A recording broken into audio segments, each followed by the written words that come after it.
사사 드보라가 가나안 군대 시스라와 싸우고 이긴 후에 하나님께 감사 찬양을 하고 있습니다. 그 싸움은 누가 봐도 철병거 900대를 가지고 나온 가나안 군대 장관 시스라가 이길 수밖에 없다라고 생각을 하였습니다. 그런데 결과는 이스라엘의 승리였다라는 겁니다. 그 승리는 드보라가 전술을 잘 세워서 이긴 것이 아니라 여호와 하나님께서 함께 하셔서 승리를 하였다라는 겁니다. 그래서 여호와 하나님께 찬양을 하고 있습니다. 자, 어떻게 승리를 할 수 있었느냐 하면 시스라가 철병거 900대를 이스라엘 평지 4장 13절 말씀을 보게 되면 시스라가 모든 병거 곧 철병거 900대와 자기와 함께 있는 모든 백성을 하로셋 학고임에서부터 기송강으로 모은지라. 강 옆으로 모았어요. 그런데 그때에 하나님께서 비를 내리게 하셔서 기송강이 넘치게 되었습니다. 그러므로 인해서 그 이스라엘 평지가 진흙밭이 되었어요. 그러니까 철병거가 굴러갈 수 있어요? 없어요? 없잖아요. 여러분, 자동차를 가지고 진흙밭에 들어가게 되면 앞으로 나가요? 못 나가요? 못 나가듯이 이 철병거 900대가 움직이지 못하게 되었어요. 그러니까 그들이 내려서 이제 도망을 가기 시작한 거지요. 그때에 이제 도망가는 사방으로 도망을 갈 거 아니에요? 그러면 이제 그 지파에 해당된 그 이스라엘 사람들이 그 사람들을 쳐 죽이고 승리를 하게 된 것입니다. 그러니까 여호와 하나님께서 비를 내려서 기송강을 넘치게 해서 그 철병거를 쓸 수 없게끔 만들어 주신 후에 이스라엘 백성들이 승리를 할 수 있게 되었다라는 겁니다. 그 말씀이 4절의 말씀에 나오죠. 여호와여 주께서 세일에서부터 나오시고 에돔 들에서부터 진행하실 때에 땅이 진동하고 하늘이 물을 내리고 구름도 물을 내렸나이다. 승리를 하게 되었습니다.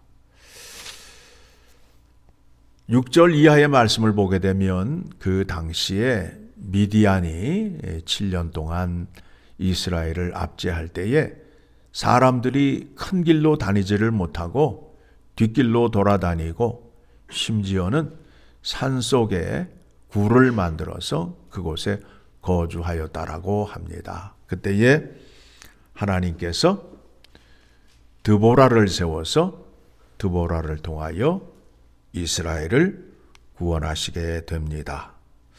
7절의 말씀이 나오지요. 이스라엘에는 마을 사람들이 그쳤으니 나 드보라가 일어나 이스라엘의 어머니가 되기까지 그쳤도다. 그러면서 그 찬양의 영광을 하나님께 돌리면서 또한 9절의 말씀을 보게 되면 그 전쟁에 함께 참여하였던 사람들에 대하여 감사와 찬양을 하고 있습니다. 이스라엘 전쟁에 이스라엘 백성들이 다 참석한 것이 아니라는 것을 16절 이하의 말씀을 보게 되면 알 수 있게 됩니다. 이렇게 전쟁을 하고 있는데, 이렇게 나라가 어려움을 겪고 있는데 딴짓하고 있는 사람들이 있다라는 겁니다. 16절 같이 읽습니다. 내가 양의 우리 가운데에 앉아서 목자의 피리 부는 소리를 들음은 어찌 됨이냐. 루벤 시내가에서 큰 결심이 있었도다. 이렇게 큰 일이 있었는데 저 일은 나와 상관이 없는 일이요 하고 피리를 불고 있었던 사람들이 있었다라는 겁니다. 그 사람들이 누구냐 하면 17절에 길르앗은 요단강 저쪽에 거주하며 다는 배에 머무림이 어찌 됨이냐. 아셀은 해변에 앉으며 자기 항만에 거주하도다. 예. 므낫세는 길르앗은 그 풀밭에 앉아서 피리를 불고 솥대를 쳐다보고 있었고, 또 다는 뱃놀이를 하고 있었고, 아셀은 해변가에 앉아서 썬텐을 하고 있었습니다. 이스라엘 백성들이 지금 가나안 군대 시스라와 싸우고 있을 때에 이렇게 딴짓을 하고 있었던 지파 사람들이 있었습니다. 그래서 23절의 말씀을 보게 되면 같이 읽습니다. 여호와의 사자의 말씀에 메로스를 저주하라. 너희가 거듭거듭 그 주민들을 저주할 것은 그들이 와서 여호와를 돕지 아니하며 여호와를 도와 용사를 치지 아니함이니라 하시도다. 전쟁은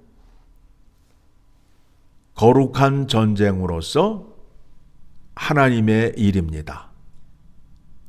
하나님이 가나안 땅에 들어가셔서 그 가나안 부족을 진멸하는 것은 죄에 대한 심판입니다.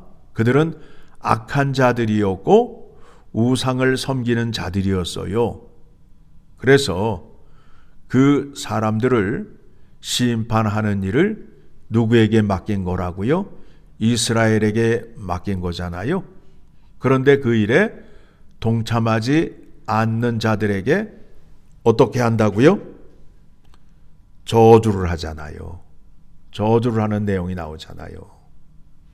그러니까 여러분들이 믿음 생활을 하시면서 죄와 싸우는 일에 적극적으로 하나님의 정의와 공의를 세우는 일에 적극적으로 힘쓰셔야 돼요.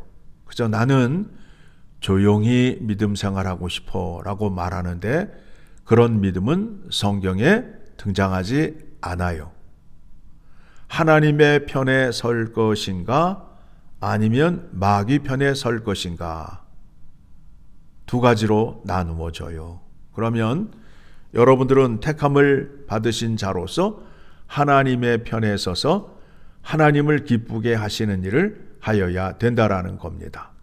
지금 이 전쟁을 치르고 있는데 전쟁과 상관없이 따로 놀던 사람들에게 드보라가 찬양을 하잖아요. 뭐라고 찬양을 해요? 저들에게 저주가 임하게 하라고. 무서운 얘기죠.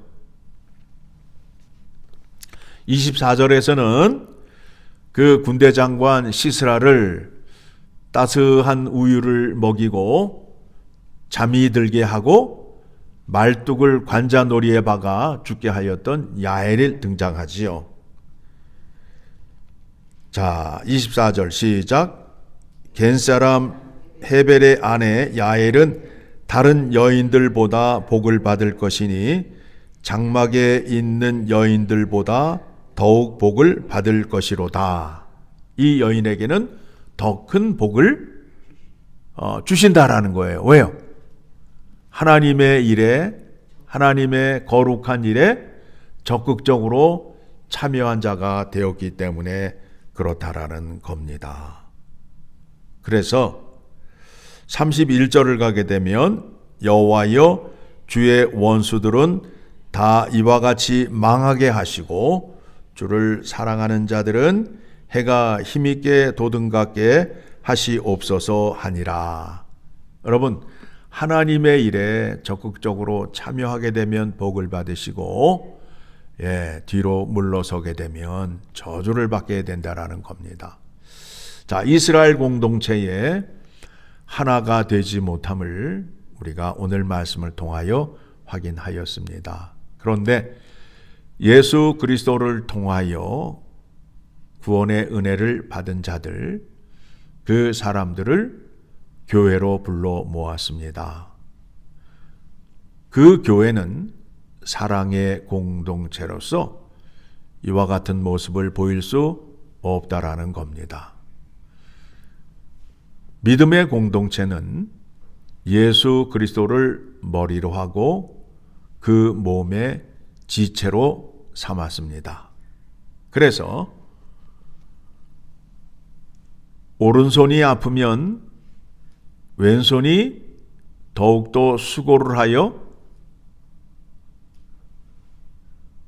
온몸이 온전해질 수 있도록 힘을 쓰게 되고, 또 왼손이 아프게 되면 온몸이 통증을 느끼는 것이 몸의 구조입니다.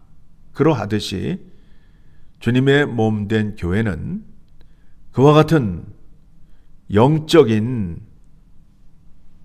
관계로서 신앙을 지키고 싸움을 하여야 된다라는 겁니다. 자, 그 말씀을 고린도전서 11장으로 갑니다. 고린도전서 11장을 가게 되면 12장 12절을 보게 되면